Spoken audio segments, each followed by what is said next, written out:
dis-tu de la nuit? Sentinelle, que dis-tu de la nuit? Pour Le Figaro et Le Soir de Bruxelles. Alors, votre dernier livre, Ils ont tué Monsieur H, aux éditions du Seuil, est sous-titré Congo 1961, le complot des mercenaires français contre l'ONU.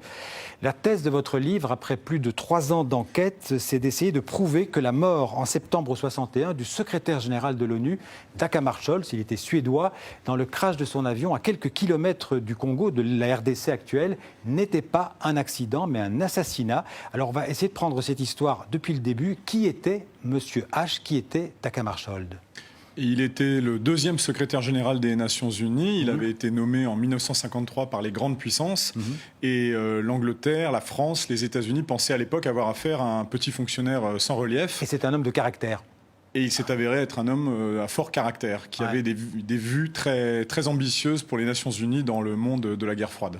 Alors, que faisait Monsieur H dans cet avion, quelque part entre Kinshasa d'aujourd'hui et le Katanga, enfin la Zambie d'aujourd'hui, en septembre 61? Eh bien, c'est comme dans un film d'espionnage. Il a un rendez-vous nocturne avec le président d'une province sécessionniste du Congo, le Katanga. Il a rendez-vous avec lui dans un petit aéroport de Brousse, du côté rhodésien. Moïse Tshombe. Moïse Tshombe, qui l'attend dans ce petit aéroport de Ndola, où Monsieur H doit atterrir aux alentours de minuit avec son quadrimoteur. Et le quadrimoteur passe au-dessus de la piste. Tout le monde le voit, il s'éloigne vers les collines à l'ouest de Ndola et il disparaît corps et âme. On voit les images de l'époque, là. Alors, vous avez prononcé un mot très important, c'est Katanga. Il faut rappeler que le Katanga, c'est une province, à l'époque, du sud-est, enfin, jusqu'aux années 60, jusqu'en 1960, du sud-est du Congo. Le Katanga a fait sécession quelques jours après l'indépendance du Congo en 1960, et c'est une région d'une richesse incroyable. C'est peut-être ça, d'ailleurs, qui est au cœur de ce thriller que vous écrivez. C'est la richesse du Katanga. Tout à fait. Il y a de très forts intérêts miniers. Des entreprises anglo-belgo-sud-africaines sont présentes dans cette incroyable région, forte ressources géologiques. On peut dire qu'il y a de l'uranium, il y a du cobalt, il y a du cuivre, il y a du manganèse, il y a tout. Il y a le cobalt, l'uranium de Hiroshima a été creusé dans cette province du Congo. Et l'ONU essaye de faire tampon entre les intérêts industriels qui favorisent la sécession et le nouveau gouvernement congolais qui, bien sûr, veut récupérer le Katanga dans le sein du nouveau Congo indépendant. Parce qu'on peut dire que la sécession du Katanga, elle a été orchestrée par les grandes puissances occidentales pour conserver la mainmise sur ces richesses. Oui, parce que ces grandes puissances occidentales et ces entreprises minières ont peur que la nationalisation des usines favorise Moscou dans un contexte de guerre froide où, bien sûr, il est hors de question de laisser les Russes s'emparer de l'uranium du Katanga. Alors que l'objectif, justement, de M. H, en faisant ce voyage en 61, c'est de réunifier le Congo. Oui, et convaincre Moïse Tshombe de lâcher prise, de s'affranchir de ses intérêts industriels qui financent 70% de son budget, du budget de l'État katangais, du petit État katangais. Et il pense pouvoir réussir parce que Moïse Tshombe est malléable, il est même affaibli psychologiquement. Et Monsieur H voit une toute petite fenêtre d'opportunité cette nuit-là sur cet aérodrome de Brousse rhodésien pour convaincre Moïse Tshombe de rentrer avec lui à Léopoldville et signer un accord de paix congolais. Alors pour vous, Morin Picard, il n'y a pas de doute, c'est un attentat. Oui, un faisceau de présomptions permettent d'établir le fait que l'accident, conclusion officielle de l'enquête en 1962, n'est plus le motif qui peut justifier ce crash d'avion. On a dit que c'était un accident, on a dit que c'était donc un accident mécanique, que c'était une erreur humaine. Mais vous dites, la question centrale, c'est qui a commandité cet attentat et qui l'a exécuté.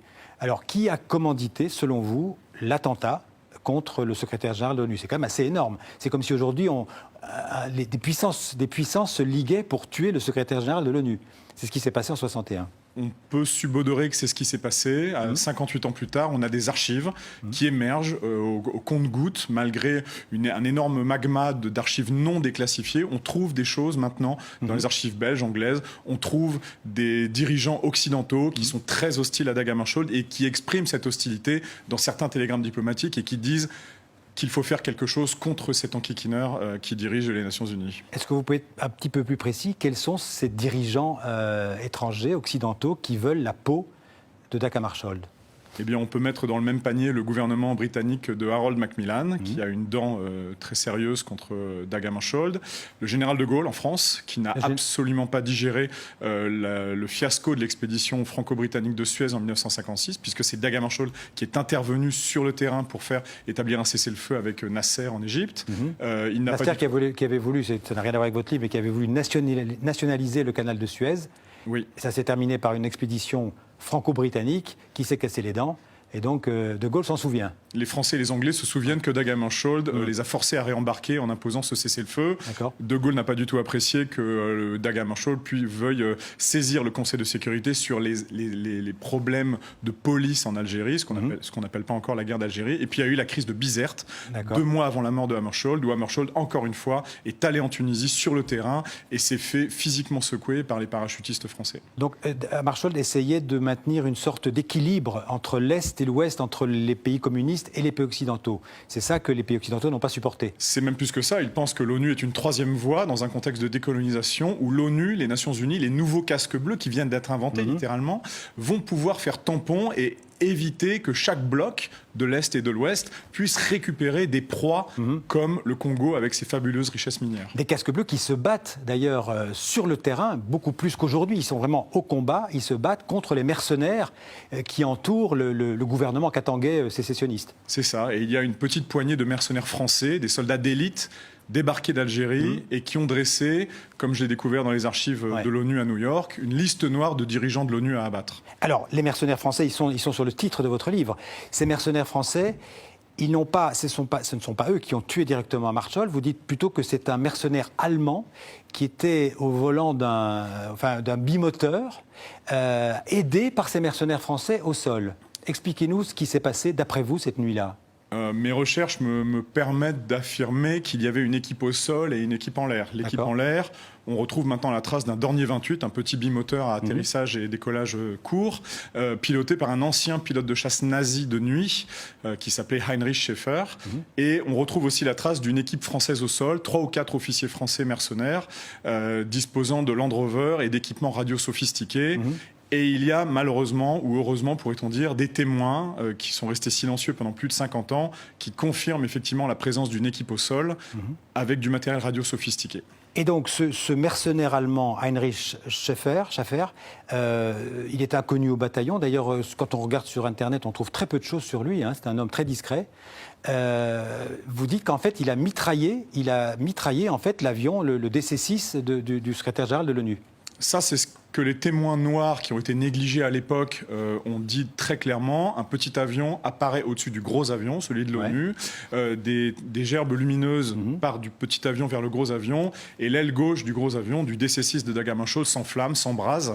Et c'est ce qui conduit à la destruction de l'avion dans la brousse. On a parlé aussi d'un Fouga Magister, qui est un autre avion, beaucoup plus rapide d'ailleurs, qui aurait été piloté par Jan van Rissegem, qui est un mercenaire belge cette fois-ci.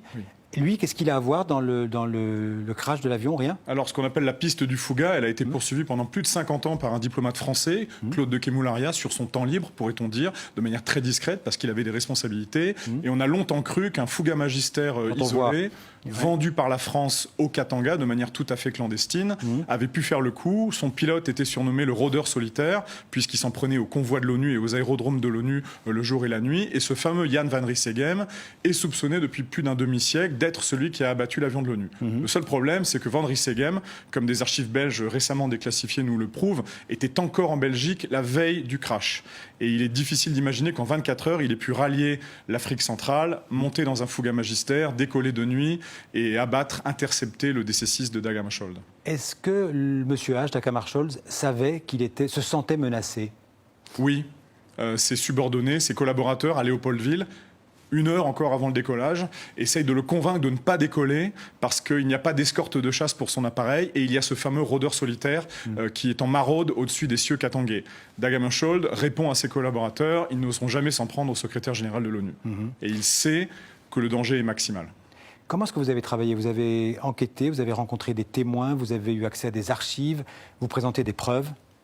Oui, il a fallu retrouver les rares survivants, ceux qui étaient sur le tarmac à Njili, l'aéroport de Léopoldville, au décollage à 16h45, le 17 septembre 1961. un Suisse de l'ONU qui se souvient du décollage, un diplomate britannique qui attendait Dag Hammarskjöld sur l'aérodrome de Ndola quelques heures plus tard, qui a vu l'avion passer au-dessus de lui. Et c'est le recoupement de tous ces témoignages avec des charbonniers noirs qui étaient dans la forêt, qui ont vu l'avion leur tomber dessus littéralement, qui permet d'infirmer certaines théories, notamment celle du Fouga, très peu probable, de Jan van Rieseegem, très peu probable, et qui a permis de retrouver aussi la piste d'un avion fantôme et de ce pilote. Ce fameux Dornier. Ce fameux Dornier 28 dont personne n'avait entendu parler. J'imagine que vous n'avez pas vraiment été aidé par les autorités britanniques, françaises, belges. Il y a une véritable omerta, une loi du silence dans les capitales occidentales. Ça fait maintenant plus de 3 ans qu'un juge tanzanien aux Nations Unies essaye d'obtenir la complète déclassification, la transparence parfaite des archives à Londres, à Paris, à Bruxelles, à Pretoria et aussi à Washington. Et il se heurte à d'énormes difficultés face aux diplomaties occidentales qui déclassifient au compte-gouttes. Ouais. Mais on va bientôt en savoir un petit peu plus. Alors justement, parce qu'il y a cette enquête, en fait, ça fait 58 ans, j'ai l'impression que l'ONU enquête, des enquêtes qui chaque fois n'aboutissent pas. Le nouveau secrétaire général de l'ONU, Guterres, donc va recevoir un rapport, je crois, dans quelques semaines. Qu'est-ce qu'on peut en attendre ? Beaucoup et pas grand-chose. Le problème de l'ONU, c'est qu'ils sont dépendants de la coopération des États membres des Nations Unies. Paris, Pretoria, toutes ces capitales donnent ce qu'ils veulent bien donner. Jusqu'à présent, la pêche a été très maigre. Le juge tanzanien qui a déjà remis son rapport à Antonio Guterres et dont on attend la publication entre le 7 et le 10 septembre, juste avant la grand-messe de l'Assemblée générale à l'ONU, va peut-être révéler certaines choses qu'on ne connaissait pas, des détails. Mais de là à connaître le poteau rose, le cœur du problème, savoir qui a commandité, qui étaient les exécutants, ce sont plutôt des chercheurs indépendants qui vont peut-être pouvoir aboutir. Après cette enquête que vous avez menée pendant 3 ans, est-ce que vous avez été entendu, par exemple, par les experts de l'ONU ? Oui. Les conclusions présentées dans le livre devraient être incorporées au rapport des Nations Unies le mois prochain. Vous le dites au début de votre livre, on peut dire que le crime était presque parfait ? Oui, puisque 58 ans plus tard, on cherche toujours. Oui. Et des gens extrêmement hostiles continuent à dire que ce ne sont que des élucubrations d'amateurs de théorie du complot et que quand un avion s'écrase dans la brousse en Afrique, c'est ni le premier ni le dernier, surtout en 1961, quand les boîtes noires n'existaient pas, quand les pilotes étaient fatigués, quand vous aviez des avions à hélice avec des défaillances. Mais ce n'était pas le cas. Merci beaucoup, Maurin Picard. Je rappelle le titre de votre livre, Ils ont tué Monsieur H, aux éditions du Seuil. Un livre passionnant pour tous ceux qui aiment l'histoire, et en particulier cette histoire du Congo. Merci.